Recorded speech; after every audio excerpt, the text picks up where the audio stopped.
आज का आपाधापी का माहौल और समाज की चकाचौंध से संतानों का स्वकेंद्रित होना बहुत आम नजर आता है, जिस कारण संतान वास्तविकता को जाने बगैर मां बाप से विमुख हो रही है। इस लघु फिल्म में इन्हीं बातों पर प्रकाश डाला गया है ताकि बच्चे अपने माता पिता के संरक्षण का एहसास कर सकें और एक मजबूत समाज का निर्माण हो सके। इस लघु फिल्म में माता पिता के साथ बच्चों के रिश्तों को फिल्माया गया है, जो किसी को आहत करने के लिए नहीं अपितु मार्गदर्शन हेतु प्रस्तुत किया गया है।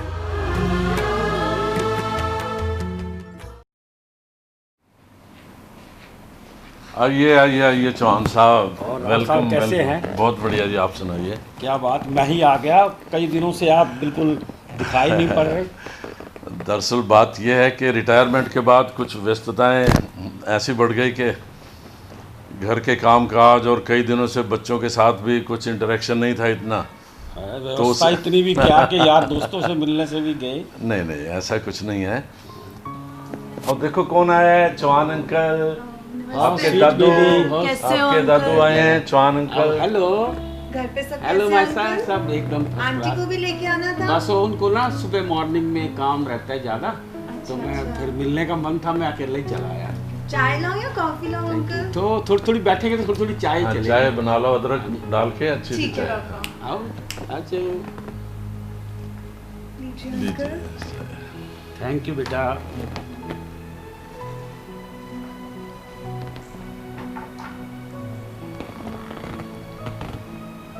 राव साहब, चाय बड़ी टेस्टी बनी है, अदरक और इलायची की बहुत जबरदस्त वाली। ये हमारे घर की स्पेशलिटी है जी। चाय जो यहाँ पीता है वो बार बार चाय पीने के लिए जरूर आता है। अब तो चाय पीने के लिए मेरा ख्याल और चक्कर लगाने पड़ेंगे। और चक्कर आपने भी लगाना और भाभी जी को भी लेके आना है। हाँ हाँ, नेक्स्ट टाइम जो है वो जरूर आएंगे।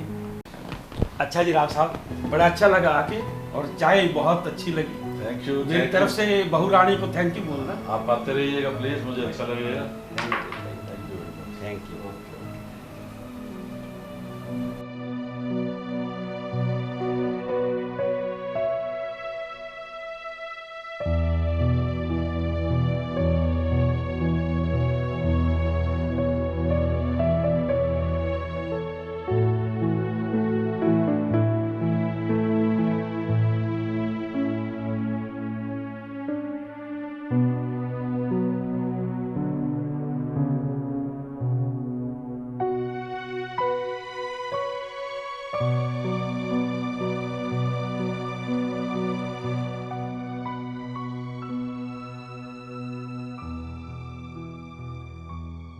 पापा, ये आपने क्या कर दिया? अभी तो राधा पोछा लगा कर गई है, सारे चप्पलों के निशान छोड़ दिए जगह जगह। आप बच्चे थोड़ी ना हो, थोड़ी समझ तो होनी चाहिए।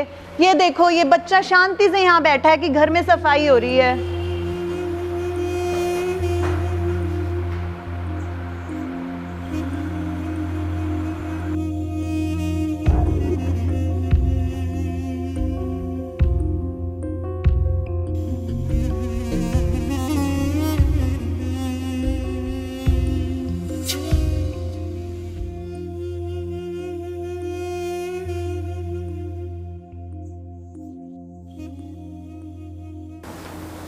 पैंतीस साल हो गए पुलिस की नौकरी में, लेकिन आज तक किसी की हिम्मत नहीं हुई मुझसे ऐसी बात करने की।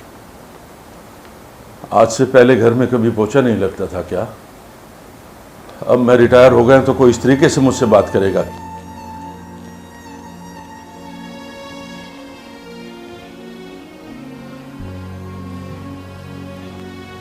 क्या हुआ डीएसपी साहब, आप ऐसे परेशान क्यों नजर आ रहे हैं?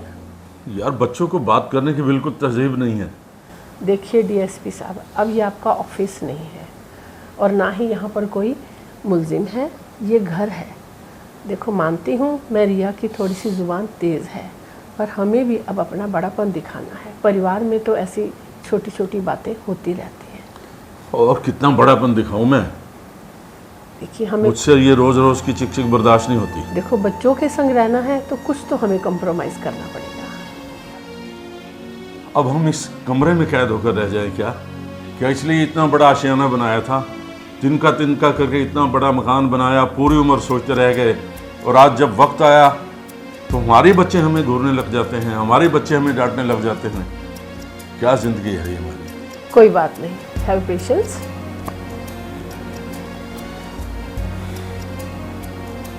ये देखो, मैं आपकी रिटायरमेंट की फ़ोटो बनवा कर लाई हूँ। छोड़ो आप ऐसे, कितने यहाँ पर सुंदर लग रहे हो, मुस्कुरा रहे हो, ऐसे गुस्सा करते आप अच्छे लगते हो। छोड़ो, आओ चिल करते हैं, चलो।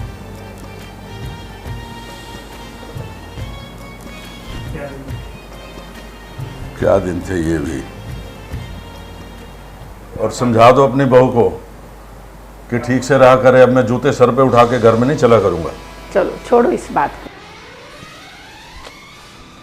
सुनो साहिल, मुझे ना तुमसे एक फेवर चाहिए था। बताओ क्या? वो ना चाचा जी का फ़ोन आया था, अंजलि यानी आपकी साली, उसकी ना शादी तय हो गई है यहीं देहरादून में। देहरादून में? हाँ, तो ना मैंने उन्हें बोल दिया कि अपना प्रोग्राम यहीं आके कर लेना।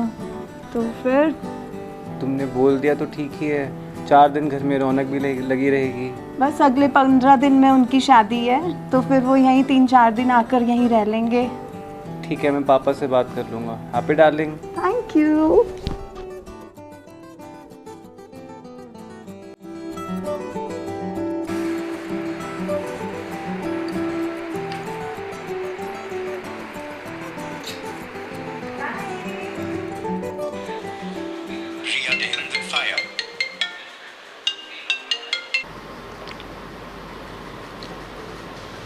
हेलो। हेलो चाचा जी। हाँ बेटा रिया। हाँ जी, आप कैसे हो?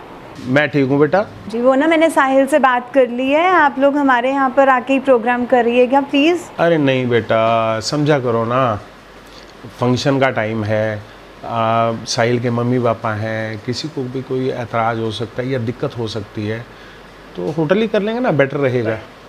नहीं नहीं चाचा जी, इतना बड़ा घर है, क्या करना है, अपना घर जब है तो फिर कहीं और क्या लेना। हाँ जी, किसी को कोई ऑब्जेक्शन नहीं है, मैंने साहिल से पूरी बात कर ली है, वो भी कह रहे थे उल्टा अच्छा है, 3-4 दिन घर में रौनक लगी रहेगी। हम कल आएंगे, कल परसों में दिल्ली आएंगे और शॉपिंग वॉपिंग भी कर लेंगे। ठीक है बेटा। साहिल पापा से भी बात कर लेंगे। हाँ जी चाचा जी। हाँ जी, ठीक है, नमस्ते चाचा जी, ओके बाय।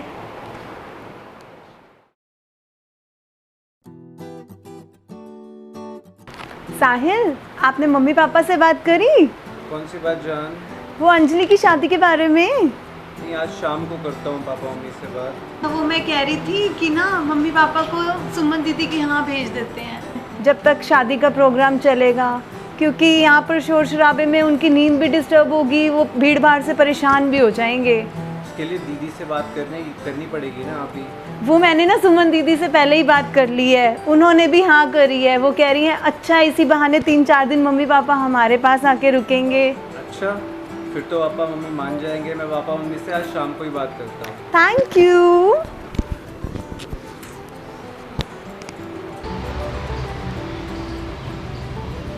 चाय पापा मम्मा। रिया, आज ये 3 कप चाय कैसे? कोई आ रहा है क्या? साहिल कह रहे थे कि मैं भी साथ बैठ के चाय पीऊंगा। Oh really? What a surprise, wow.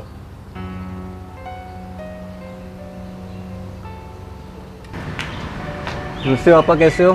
ठीक है बेटा। और माँ, क्या बातें चल रही हैं? बस यूं ही बेटा। तुम्हारे ही जिक्र चल रहे थे, आज बरखुरदार को कैसे याद आ गई हमारे साथ चाय पीने की। नहीं पापा, कोई ख़ास बात नहीं। वो एक्चुअली रिया की कज़न की शादी फिक्स हो गई है। Oh that's good.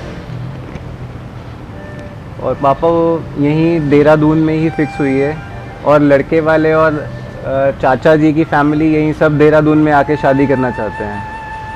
तो ये तो बहुत अच्छी बात है। हमारा पूरे शहर में आप जानती हो कितना रसूख है, कोई बहुत अच्छी हवेली या बैंकेट हॉल बुक कर देंगे, उनको पूरी सुविधाएं दिलवा देंगे और उनसे मिलना भी हो जाएगा। पापा वो एक्चुअली सारे फंक्शंस हमारे घर पर ही करना चाहते हैं। हमारे घर? जी पापा, मैं यही कहना चाह रहा था कि आप कुछ दिन के लिए दीदी के यहाँ चले जाते। दीदी भी यहीं देहरादून में ही है। यहाँ शोर शराबा रहेगा, आपको दिक्कत भी नहीं होगी। और पापा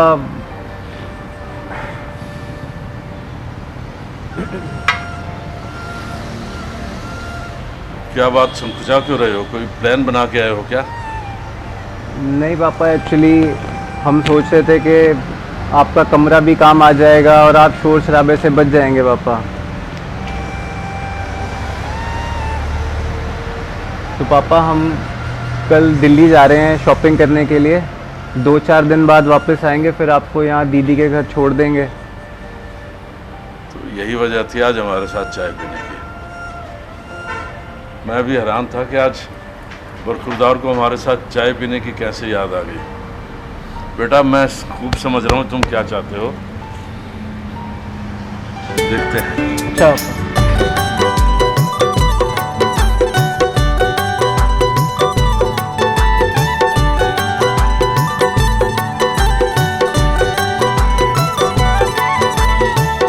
अपना आशियाना क्यों बेगाना सा लगता है, अपना आशियाना क्यों बेगाना सा लगता है, अपनों से बिछड़ने का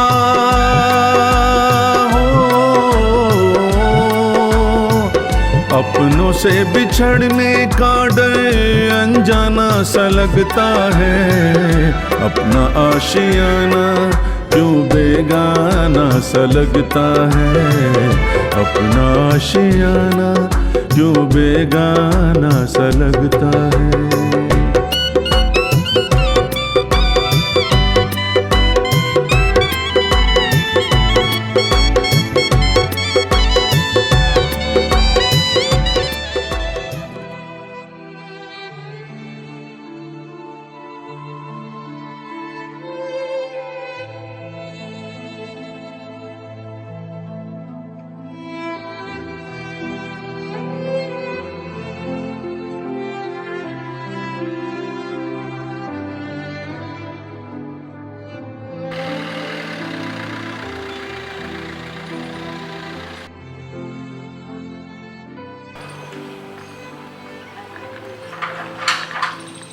आज मन बहुत परेशान है।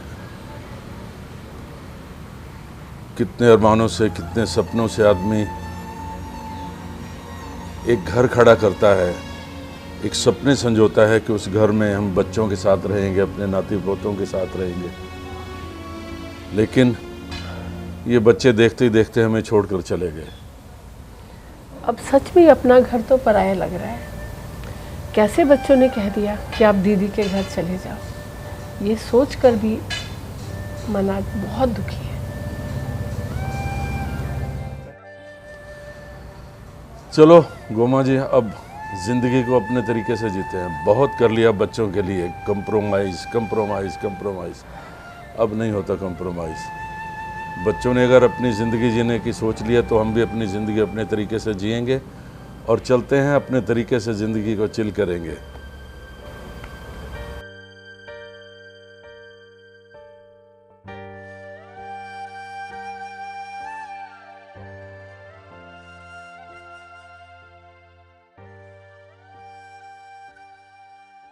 ये जवान साहब आइए।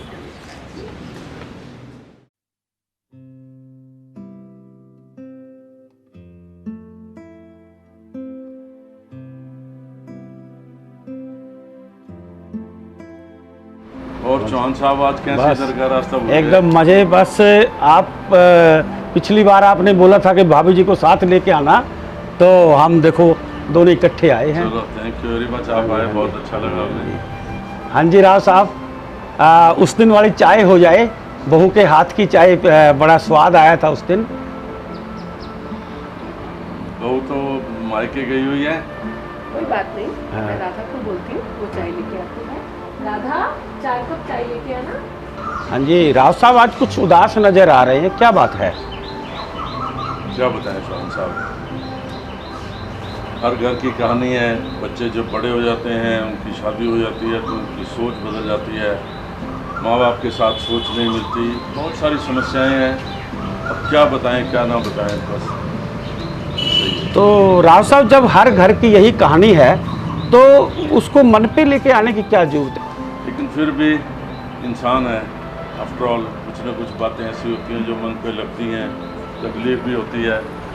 धीरे धीरे वक्त के हिसाब से ठीक हो जाएगा सब। फिर भी क्या क्या मतलब हमारे दोस्तों में आपस में क्या बात छिपानी, क्या वजह नहीं, है? आपसे तो मैं कोई बात नहीं छुपाता चौहान साहब, लेकिन बच्चे हैं, अपनी मनमानी करते हैं, कई बातों में टकराव आ जाता है, वो अपने मन की करना चाहते हैं, हम उन्हें समझाते हैं तो हमारी बात वो समझते नहीं हैं।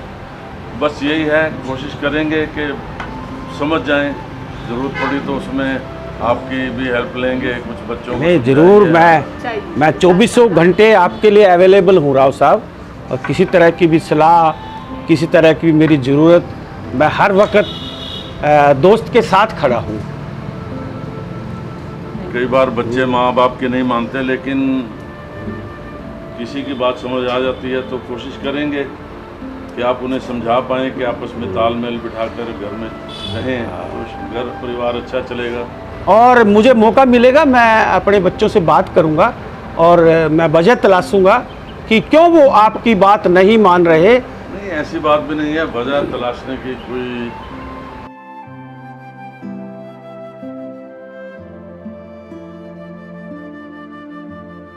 अरे राव साहब छोड़ो मोह की बातें, और जो मैंने आपको कहा है वो आप करो, फिर आके देखते हैं। चलिए देखते हैं, आपका साथ भी मिलेगा और कुछ तब्दीली भी आ जाएगी।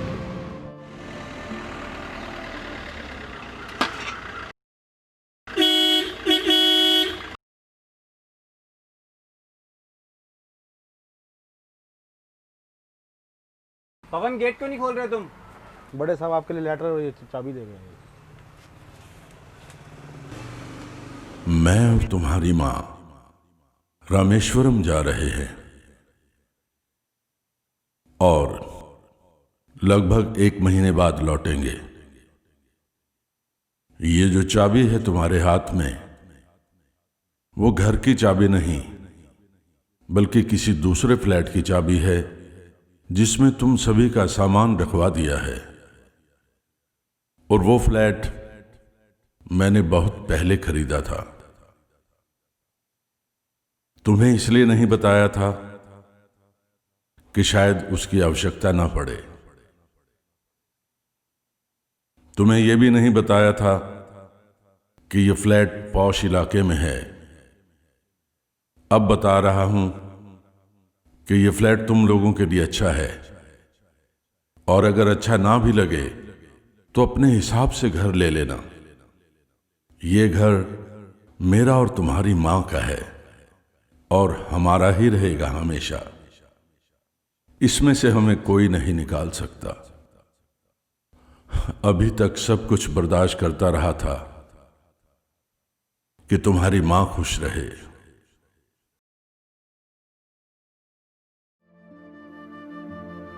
मगर अब तुम्हारी बातों से उसकी आंखों में आंसू आ गए और ये मैं कदापि बर्दाश्त नहीं कर सकता। क्या हुआ साहिल? क्या हुआ? ये घर हमारे सपनों का घर है जिसमें हम अपने बच्चों और नाती पोतों के साथ रहना चाहते थे, लेकिन शायद ईश्वर को यह मंजूर नहीं था और तुम लोगों को हमारा साथ पसंद नहीं था। वो घर मेरे और तुम्हारी मां की तरफ से तुम लोगों को आशीर्वाद स्वरूप है। इच्छा हो तो रखना, वरना वापिस कर देना। माता पिता होने के नाते हम अपना आत्मसम्मान नहीं खो सकते। और एक बात याद रखना बेटा, हमारे बाद यह घर ट्रस्ट का होगा जो यहां वृद्धाश्रम बनाएंगे, और इस घर पर तुम्हारा या तुम्हारी बहन का भी कोई अधिकार नहीं होगा।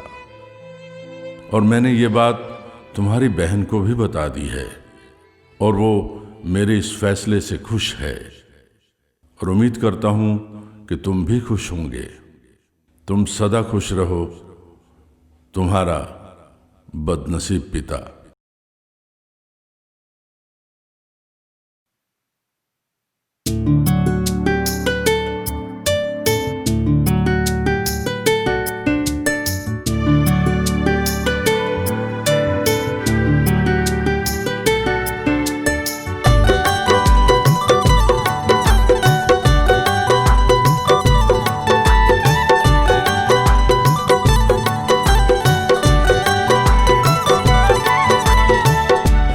अपना आशियाना क्यों बेगाना सा लगता है, अपना आशियाना क्यों बेगाना सा लगता है।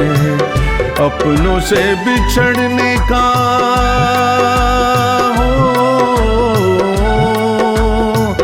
अपनों से बिछड़ने का डर अनजाना सा लगता है, अपना आशियाना क्यों बेगाना सा लगता है, अपना आशियाना क्यों बेगाना सा लगता है।